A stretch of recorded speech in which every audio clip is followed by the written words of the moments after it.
Assalamualaikum warahmatullahi wabarakatuh. Perkenalkan, nama saya Eno Olivia Februari dengan NIM B1B123-167. Pada kesempatan ini saya akan mempresentasikan studi kelayakan bisnis dengan objek usaha Ricis Factory di Kota Kendari.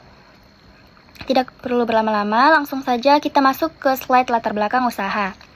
Bisnis makanan cepat saji berkembang pesat karena masyarakat membutuhkan makanan yang praktis, cepat, dan memiliki ciri khas yang menarik. Nah, Ricis Factory ini hadir dengan ciri khas saus keju dan menu pedasing disukai banyak kalangan, terutama anak muda.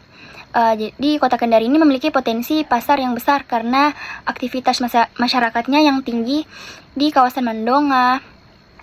Nah, untuk memastikan usaha Ricis Factory ini layak didirikan, kita itu diperlukan analisis aspek pemasaran, terus teknis, sumber daya manusia, aspek hukum. Nah, jadi hasil studi ini menjadi dasar penentuan kelayakan usaha. Nah, setelah memahami latar belakang, saya lanjut ke slide rumusan masalah. Oke, baik. Rumusan masalah di sini yaitu ada 6. Yang pertama, apakah produk Ricis bernilai jual tinggi? Kedua, apakah sumber daya manusia memadai? Ketiga, apakah aspek teknis sudah sesuai standar? Keempat, apakah usaha menguntungkan secara finansial? Kelima, badan usaha dan izin apa yang diperlukan? Dan yang keenam itu layak atau tidak didirikan di Kota Kendari. Nah, selanjutnya kita masuk pada tujuan serta manfaat studi kelayakan ini. Adapun tujuannya yaitu ada 6 juga. Yang pertama, mengetahui nilai jual produk Ricis Factory. Yang kedua, mengetahui kualitas dan kebutuhan tenaga kerja. Tiga, menilai kesesuaian aspek teknis dan proses produksi. Keempat, itu menghitung kelayakan usaha secara finansial. Kelima, menentukan badan hukum yang tepat. Dan yang keenam, mengetahui kelayakan usaha secara keseluruhan. Nah, adapun manfaatnya yaitu yang pertama, menjadi pedoman pemilik usaha dalam mengambil keputusan. Yang kedua, menjadi referensi studi kelayakan bisnis bagi mahasiswa.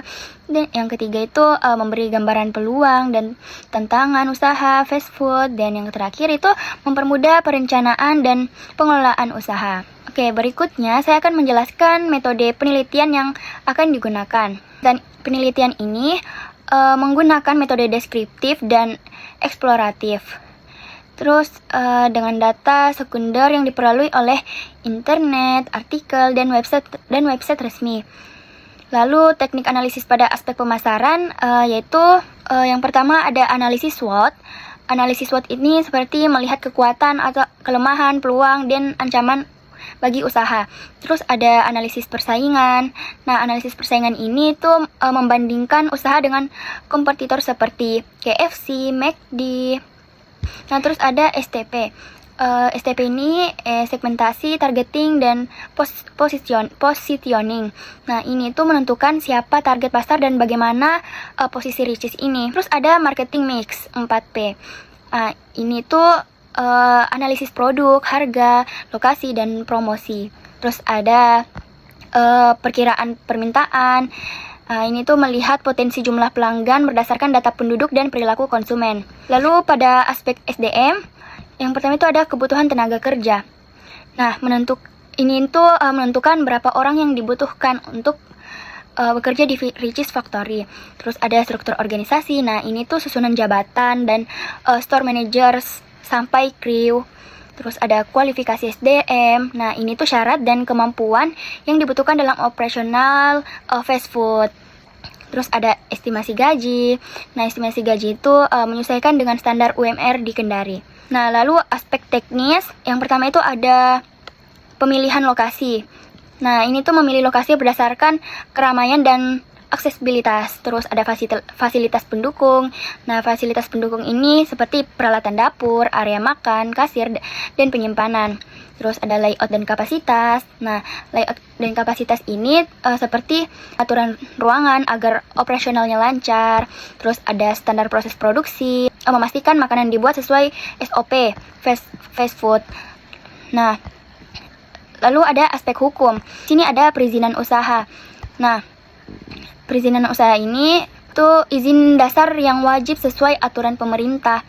Terus kalau OSSRBA itu penerbitan NIB sebagai identitas legal usaha. Terus ada legalitas pangan. Nah, legalitas pangan ini tuh sertifikat halal dan izin kebersihan. Terus ada bentuk badan usaha. Terakhir itu ada aspek keuangan. Aspek keuangan itu yang pertama ada modal investasi. Nah, modal investasi ini seluruh biaya awal membuka usaha. Terus modal kerja. Modal kerja itu biaya operasional bulanan seperti gaji dan bahan baku. Lalu laba rugi. Nah, laba rugi ini kayak menghitung penghasilan dikurangi biaya. Ada payback period. Payback period itu lama waktunya modal kembali. Terus ada NPV dan Profitability Index. Nah, ini tuh mengukur nilai keuntungan jangka panjang. Dan yang terakhir ada rasio keuangan. Rasio keuangan ini melihat kesehatan finansial usaha. Baik, selanjutnya kita masuk ke pembahasan pertama, yaitu aspek pemasaran. Aspek pemasaran adalah analisis untuk mengetahui apakah produk dapat diterima pasar dengan melihat kebutuhan konsumen, kondisi pasar, tingkat persaingan, dan strategi 4P. Nah, strategi 4 ini seperti yang saya ketahui itu 4P itu produk, price, promosi, dan position. Nah, analisis ini menentukan peluang usaha dan potensi penjualan. Nah, lalu di sini ada aspek pasarnya. Nah, aspek pasarnya itu yang pertama saya melihat segmentasi. Segmentasi itu yaitu pembagian konsumen berdasarkan demografis, psikografis, dan perilaku. Nah, selanjutnya menentukan target pasar dan bagaimana posisi Richeese Factory itu dibandingkan dengan kompetitor. Terus pada pembagian aspek pemasaran, saya menganalisis apakah produk Richeese Factory itu bisa diterima oleh pasar. Nah, analisis ini melihat kebutuhan konsumen, kondisi pasar, tingkat persaingan, dan strategi 4P. Nah, yang seperti tadi saya jelaskan, 4P itu produk, harga, tempat, dan promosi. Kemudian dilakukan analisis SWOT yang meliputi kekuatan, kelemahan, peluang, dan ancaman usaha. Nah, dengan semua analisis ini kita bisa mengetahui potensi penjualan dan peluang usaha Richeese Factory di Kendari. Baik, berikutnya saya masuk ke pembahasan aspek sumber daya manusia. Aspek sumber daya manusia itu membahas kebutuhan tenaga kerja, struktur organisasi, kualifikasi, sistem rekrutmen, pelatihan, serta kompensasi yang diperlukan untuk menjalankan operasional Richeese Factory. Nah, di sini kita bisa lihat ada struktur SDM Richeese Factory. Itu yang pertama menggunakan struktur organisasi standar nasional. Kedua, posisi umum, crew, cook, helper, kasir, supervisor, store manager. Terus yang ketiga menunjukkan sistem SDM yang terstruktur dan konsisten. Lalu ada kebutuhan sumber daya manusia Richeese Factory. Di sini ada store manager. Store manager itu memimpin operasional. Terus yang kedua supervisor itu mengatur shift dan kualitas pelayanan dan yang lain-lain. Terus ada jumlah karyawannya. Nah, biasa itu Richeese Factory itu membutuhkan 15-20 orang untuk bisa jadi karyawan Richeese Factory. Nah, selanjutnya saya akan menjelaskan aspek teknis dan produk. Aspek teknis dan produk adalah analisis dalam studi kelayakan yang membahas kesiapan operasional usaha serta kualitas produk yang ditawarkan.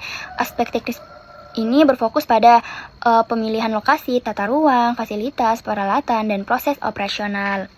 Nah, di sini ada aspek teknisnya, yaitu ada lokasi. Nah, lokasinya itu berada di Jalan Jenderal MT Haryono, Mandonga, Pusat Aktivitas Masyarakat Kendari. Lokasi ini merupakan salah satu titik paling strategis di Kendari karena aksesibilitas yang tinggi, berada pusat keramaian Mandonga, dan lingkungan komersial yang aktif.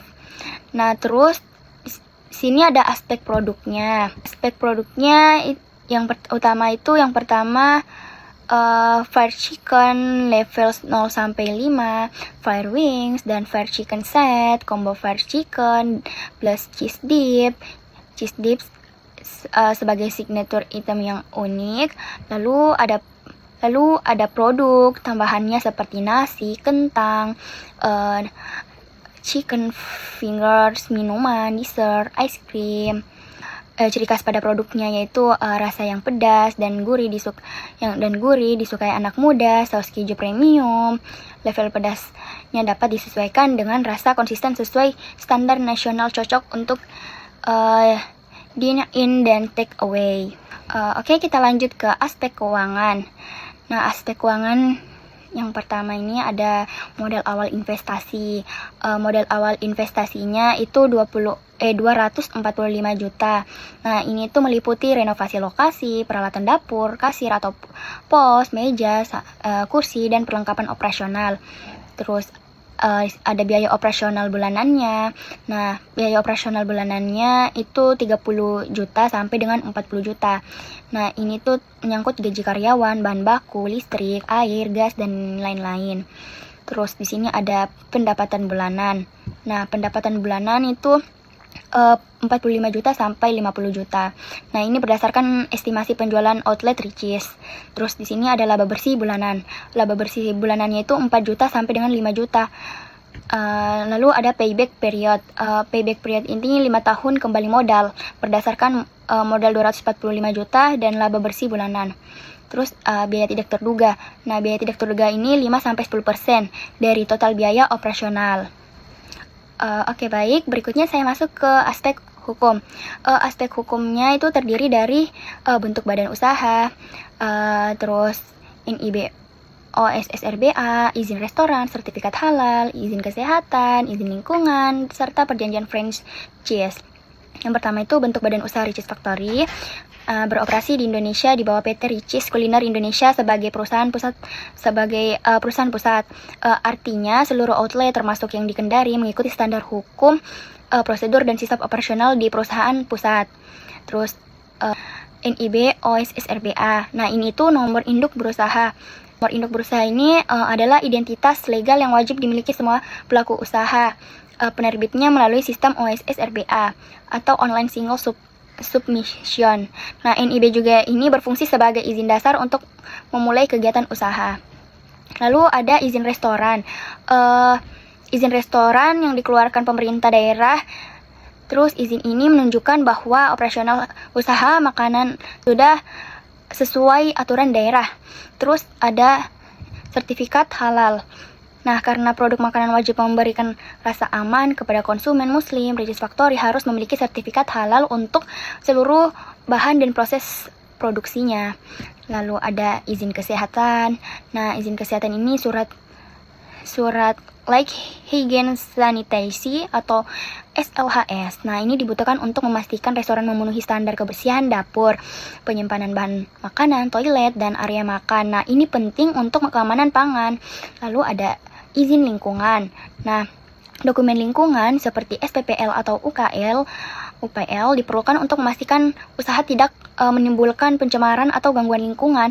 Restoran cepat saja termasuk dalam kategori usaha yang wajib memiliki izin ini. Terus ada terakhir perjanjian franchise. Karena franchise adalah bisnis suara laba, setiap outlet wajib memiliki perjanjian kerjasama resmi dengan perusahaan pusat. Nah, dokumen ini berisi hak penggunaan merek, standar operasional, pelatihan, dan kewajiban pembayaran franchise fee. Oke, setelah seluruh aspek dibahas, kita masuk ke kesimpulan. Usaha Richeese Factory di Kendari dinilai layak dijalankan.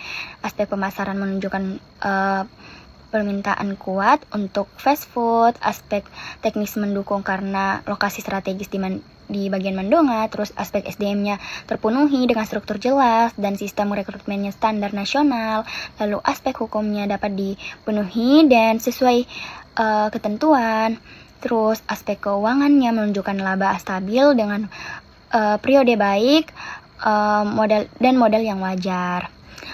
Oke, baik, sekian penjelasan saya mengenai studi kelayakan bisnis Richeese Factory. Terima kasih sudah menyimak sampai selesai. Semoga apa yang saya sampaikan bisa dipahami dengan baik. Billahi taufiq walhidayah. Wassalamualaikum warahmatullahi wabarakatuh.